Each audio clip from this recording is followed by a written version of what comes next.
மக்களே, இந்த வீடியோவில் நம்ம என்னென்ன பார்க்க போகிறோம்னா, இந்த கோழிங்களெல்லாம் எப்படி சொல்லி வளர்க்குறேன், நம்ம எப்படிலாம் பண்ணால் வளர்க்க முடியும்னு சொல்லி தான் இந்த வீடியோவில் பார்க்க போகிறோம். நம்ம சேனலுக்கு புதுசாக இருந்தீங்கன்னா லைக் பண்ணி, ஷேர் பண்ணி, சப்ஸ்கிரைப் பண்ணுங்கள். ஃபஸ்ட்டு கோழி வளர்க்குறதுக்கு உங்களுக்கு நல்லா முன்னாடி நீங்கள் ஓரளவுக்கு இடம் இருந்தீங்கன்னா தான் உங்களுக்கு வளர்க்குறதுக்கு ஓரளவுக்கு ஈஸியாக இருக்கும். அப்படி இல்லைன்னா முன்னாடி மரம் அது மாதிரி செடி செத்தாக இருந்ததுனா தான் அதை போய் பறிச்சுக்கிட்டு மேய்ஞ்சிக்கிட்டு இருக்கிறதுக்கு ஈஸியாக இருக்கும். அப்படி இருக்கிற இடமா பார்த்து வளங்க.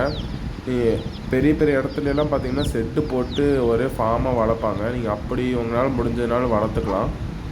ரோட்டு ஓரமாக கோழி குஞ்சை வச்சு வளர்க்க முடியுமான்னு கேட்டிங்கன்னா அப்படிலாம் வளர்க்க முடியாது. ஏன்னா குஞ்சு பொறித்து கொஞ்சம் ரோட்டை க்ராஸ் பண்ணும்போது வண்டிங்க தான் அடிச்சுட்டு அந்த குஞ்சை சாவடிச்சிட்டு போயிடும்.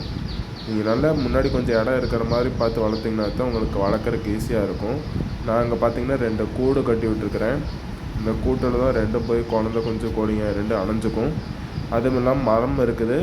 நீங்கள் மேக்ஸிமம் முன்னாடி மரம் இருக்கிற மாதிரி பார்த்தீங்கன்னா தான் உங்களுக்கு கோழி வளர்த்துறதுக்கு நிறையா கோழி வந்துச்சுன்னா உங்களுக்கு வளர்க்குறதுக்கு கொஞ்சம் நல்லாவே ஈஸியாக இருக்கும். இந்த கோழி கூடு கட்டி வச்சுருக்கிறது கோழி குழந்தை குஞ்சுகள் மட்டும் தான் கட்டி வச்சுருக்கிறேன். மேக்ஸிமம் இருக்கிற கோழிங்களெல்லாம் மரத்தில் ஏணி வச்சு ஏற்றி விட்ருவேன். நீங்கள் மேக்ஸிமம் அது மாதிரி ட்ரை பண்ணி பாருங்கள். அப்படி வச்சுன்னா தான் உங்களால் கோழி நல்லா எடுக்க முடியும். அவ்வளோதான் மக்கள், இந்த வீடியோ பிடிச்சிருந்தால் லைக் பண்ணி, ஷேர் பண்ணி, சப்ஸ்கிரைப் பண்ணுங்கள். அதுக்கப்புறம் நம்ம இந்த வீடியோ அடுத்து எதை பற்றி கோழியை பற்றி போடலான்னு சொல்லி கீழே கமெண்ட் பண்ணுங்கள். அதை பற்றி ஆனால் நான் கண்டிப்பாக எனக்கு தெரிஞ்ச வரைக்கும் நான் எடுத்து போடுறேன். உங்களுக்கு நல்லா பயனுள்ளதாக இருக்கும்.